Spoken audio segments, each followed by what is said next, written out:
bed. So it's safe to talk about flying saucers and people from outer space, people who may be circulating among us now and who demonstrate their unearthly qualities if they choose you as one of their agents by disappearing and reappearing at will in your very presence, in front, if necessary, of many witnesses, and who land on this materialistic earth in flying saucers, to which you, if you're one of the chosen, shall enter through an anti-gravity elevator. Nothing to hold you up. You just whisk up into the body of the flying saucer, a scout ship from outer space. No way. I'm not really joking. Because I've got a man now, here and now, one of the men who claims fervently that he has met these people from outer space, has talked to them, and has been given secrets of things such as a time machine from men from outer space. You'll meet this man after this plebeian and earthly message.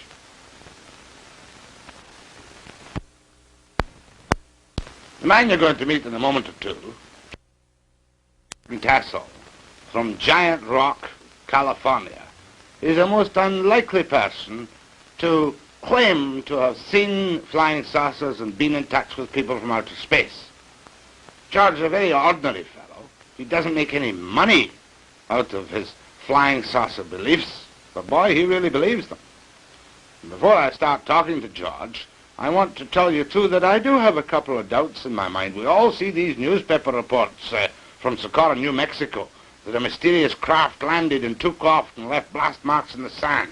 Airline pilots from time to time talk delicately about strange aircraft circling their normal aircraft in flight, perhaps even cutting off the power of their engines momentarily.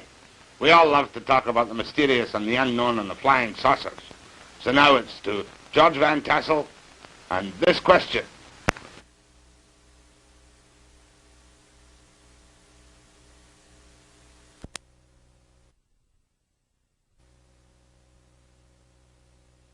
Time machine you're building down in California. Well, Jack, this was the result of a formula which was given to me by a man who landed a ship at my airport in 1953. And we put this formula under research, tested a number of experiments on a bench in a good electronics lab in Chicago, and we produced phenomenal results with evidence that we should do it on a larger scale in order to be able to do more with it. And this evolved out of something that started in 1953 into a 4-story high machine that we're working on down there today. Now, George, I don't care whether the machine is 4 stories high or 40 stories high or 4 inches high. When I say calmly and unexcitedly, a time machine, what does your formula tell you can do with a time machine? Well, Jack, our formula has no time factor, which electronic formula does have.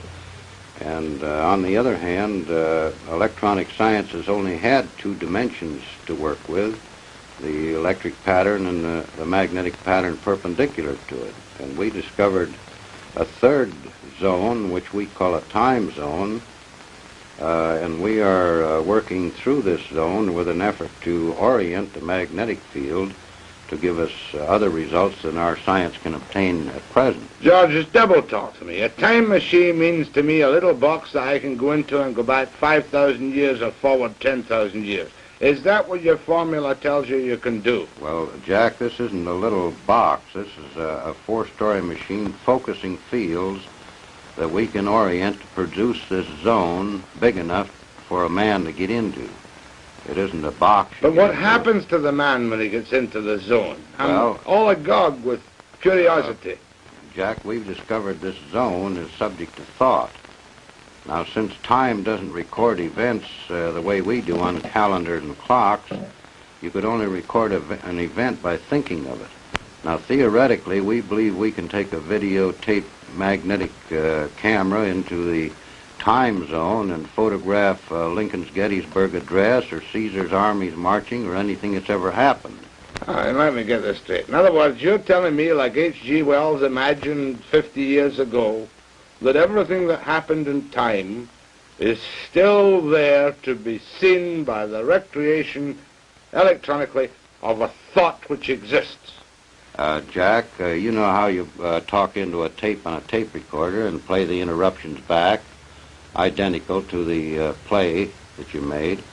The Earth's magnetic field is the same way. You can put interruptions into it and play them back out of it. An associate of ours in creating a magnetic coupler with this principle coupled in the Earth's magnetic field and played back TV shows from stations that aren't even in business anymore. You mean an experiment has been done to bring out of the air television programs which have been and gone? Been and gone. Now, where was this experiment conducted? It was conducted in Santa Monica by an associate of mine. Why hasn't this hit the headlines throughout the world? That's a time machine in action. If I can...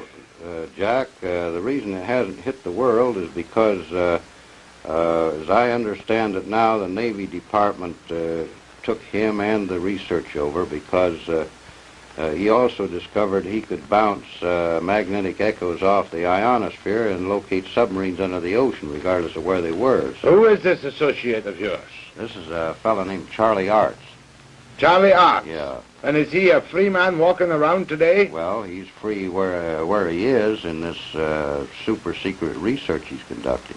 Now, so therefore you tell me soberly in front of this television camera that things, old television programs have been recreated out of nothing. Played back with a picture and the sound just as good as the day they were broadcast. We've done this many times. Why didn't you bring one up with you?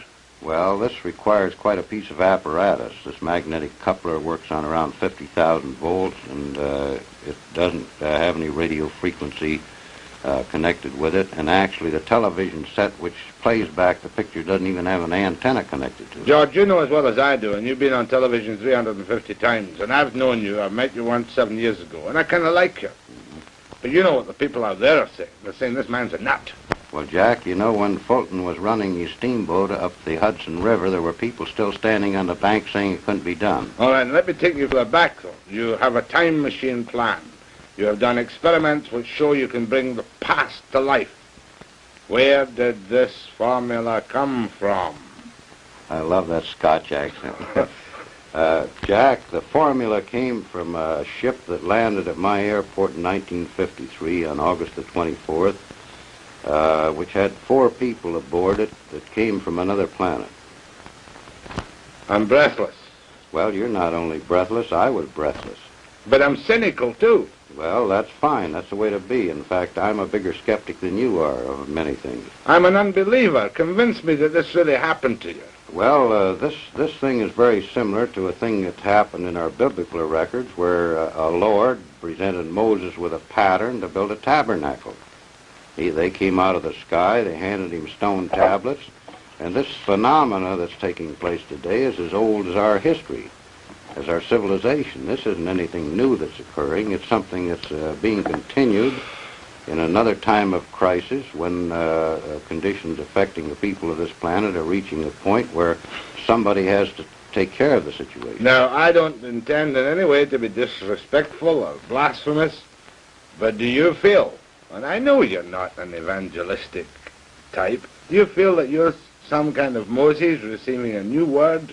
Well, I don't say that, Jack. I say that what is occurring now has occurred before. There's many records of these ships landing throughout history, clear back into Sanskrit.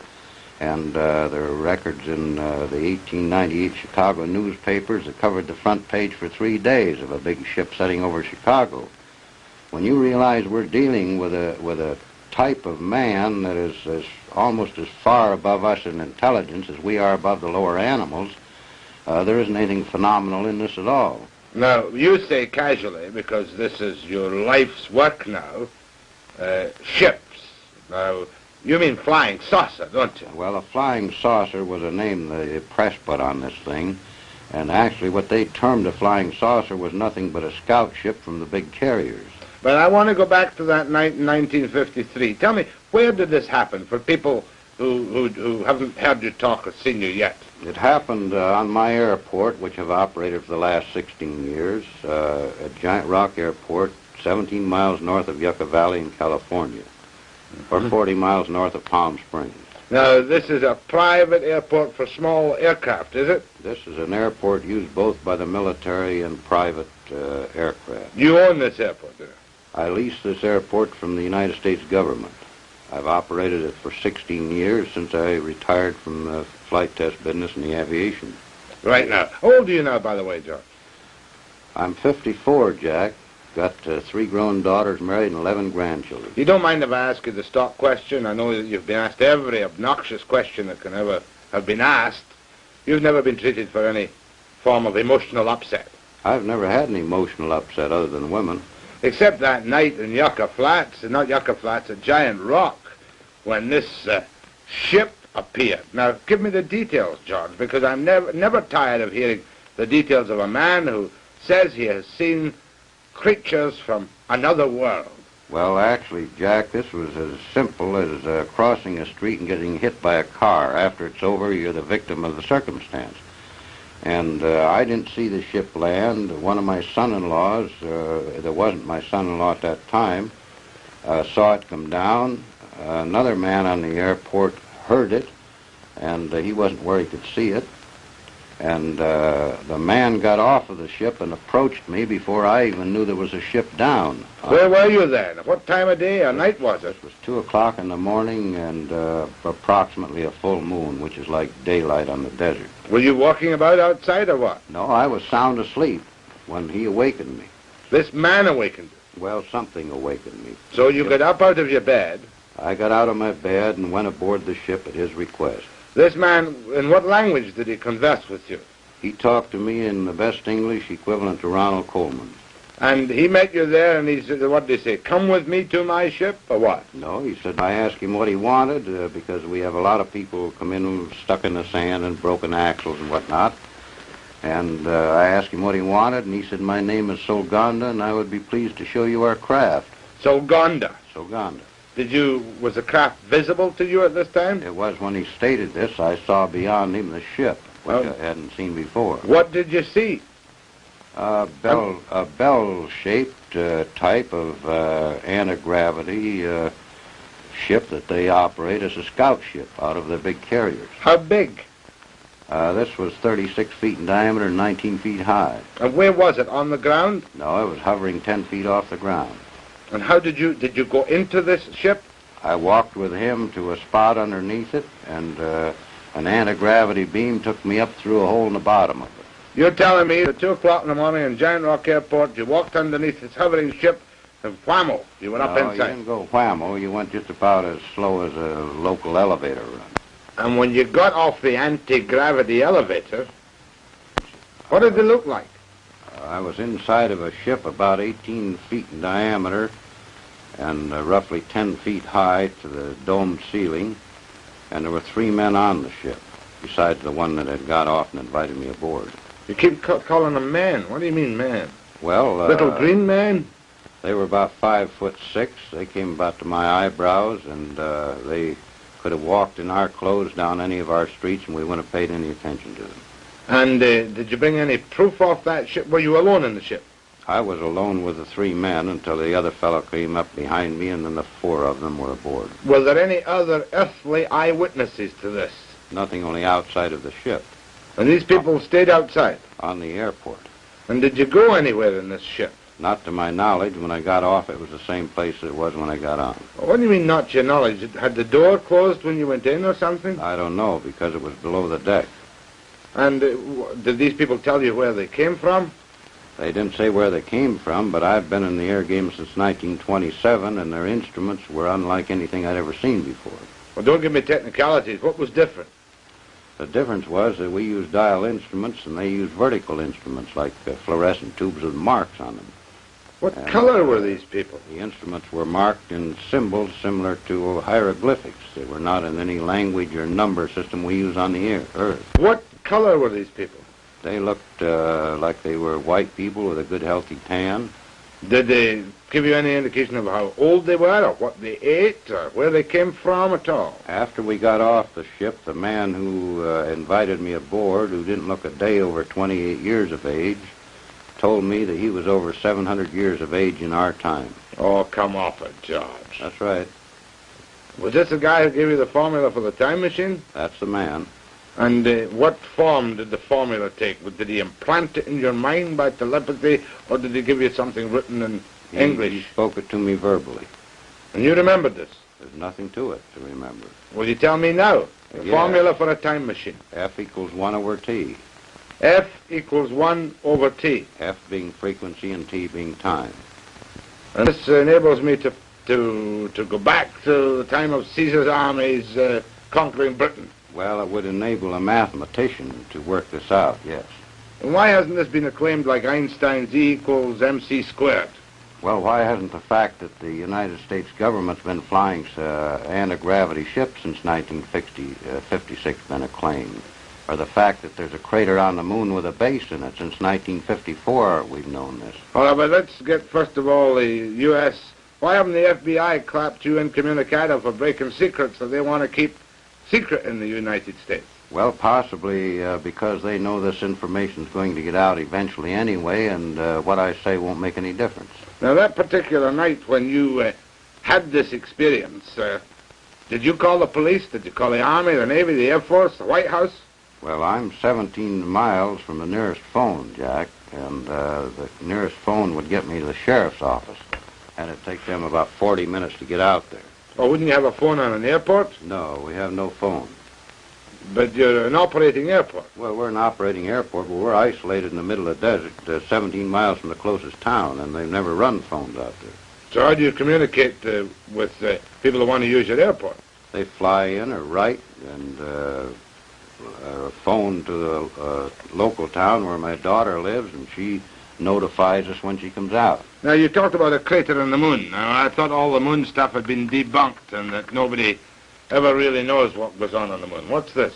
Well, this is the Gassendi crater. This is 55 miles long and oval-shaped. It's in the Mare Humorum Sea, or on the edge of it. Since 35 years ago, they wondered why this particular crater had these lines in it. And with the magnification which you can get with the larger telescopes, this is what they found. These lines are tubes laying on the surface of this crater and running under some of the mountain ridges. There are 3 large dome-shaped structures in here. These tubes run clear outside of the crater, and we know they are tubes laying on the surface because the sun is shining from this angle, and this mountain peak causes this shadow. What does it all mean? Does it mean that this is a rocket launching or a flying saucer base on the moon? This has been a base on the moon for perhaps many thousands of years, used by these people in the spaceships to resupply their ships or whatever is required. Not even Life magazine has accepted this is genuine, or has it? Well, the Palomar Observatory people that took the picture won't even comment on it, so... There must be a great conspiracy of silence to keep George Van Tassel's secret of the universe away from the people. No, it isn't to keep anything I know away from the people. It's to keep many things away from the people. Let's talk about this picture. This is the time machine. This is a picture of the machine we're building down there. This structure is actually up. We're working now on the parts on the equipment that operate it. This rim around here has armatures 57 feet in diameter, which will be better than 4 times bigger than the biggest armatures ever made before. But is that the place where you did the experiments? By the way, how old were these television programs you pulled back out of time and space? Well, the oldest one was 6 years back because television was 6 years old when this was done. And what program was it? Do you remember? I don't remember what program, but I know that on checking up on some of the stations that Art found that the station no longer existed. It was out of business. Let's get down to some more basics now. Are you making a lucrative living out of traveling around the world, evangelizing for flying, around the continent, evangelizing for flying saucers? No, Jack, I'm on a vacation to rest my wife because she's been 2 years in a 40-seat restaurant without a rest, more than anything else, and I enjoy these particular things as a sideline. I make my living on the airport. And this research is something that I've got more money into than anybody else and more contribution to it. 5 years of intensive research without any pay. We donated 10 acres of land with a well worth $23,000, and we formed this corporation for the purpose of building up and investigating this basic material. All right, now how long is it going to take you to get your time machine in operation? Well, I mean, it all sounds so crazy. You must admit that I believe there are some odd things, George, but I find it hard to credit because I wasn't there myself, your own experiences.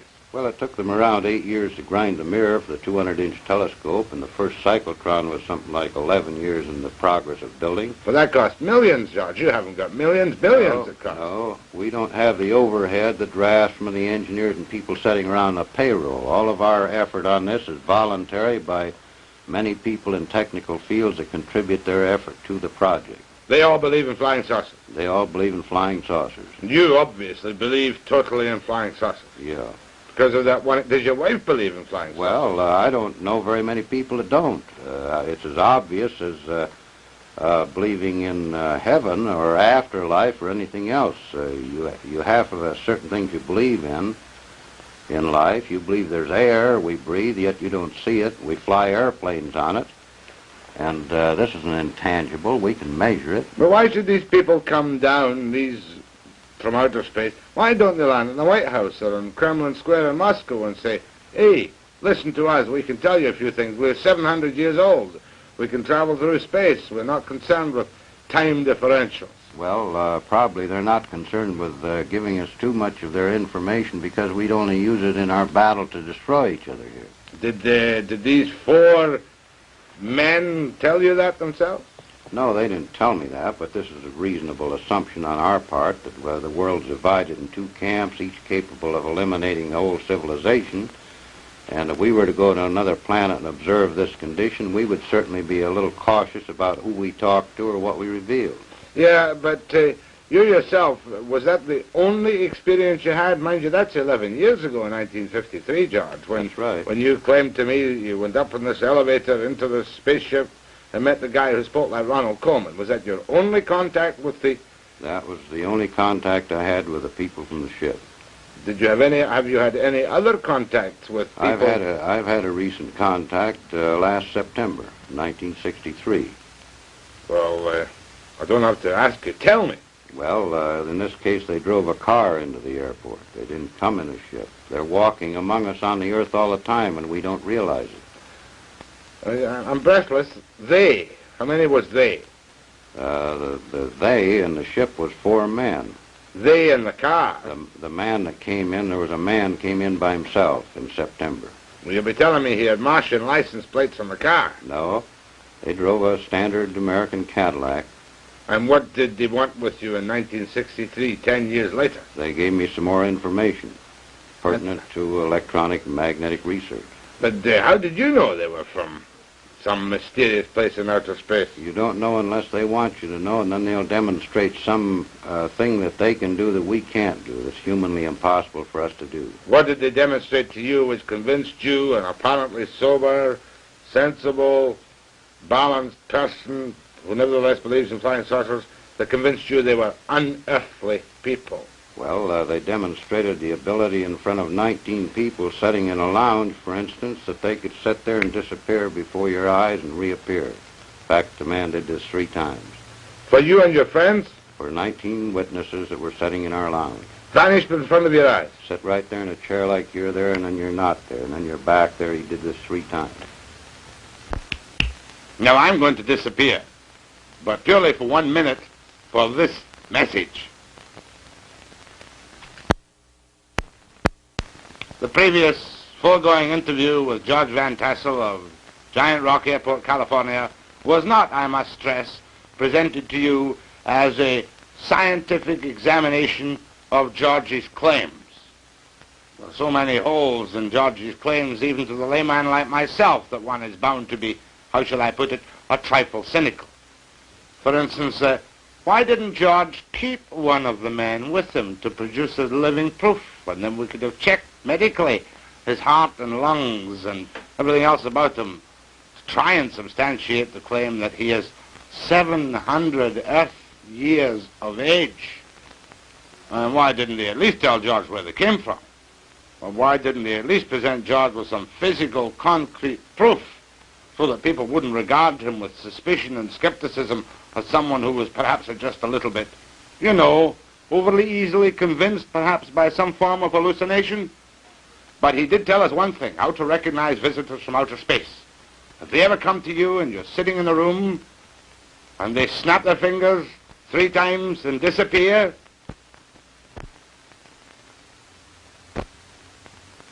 and when they reappear a few seconds later, then you'll know for sure that they are from outer space. Thank you and good night.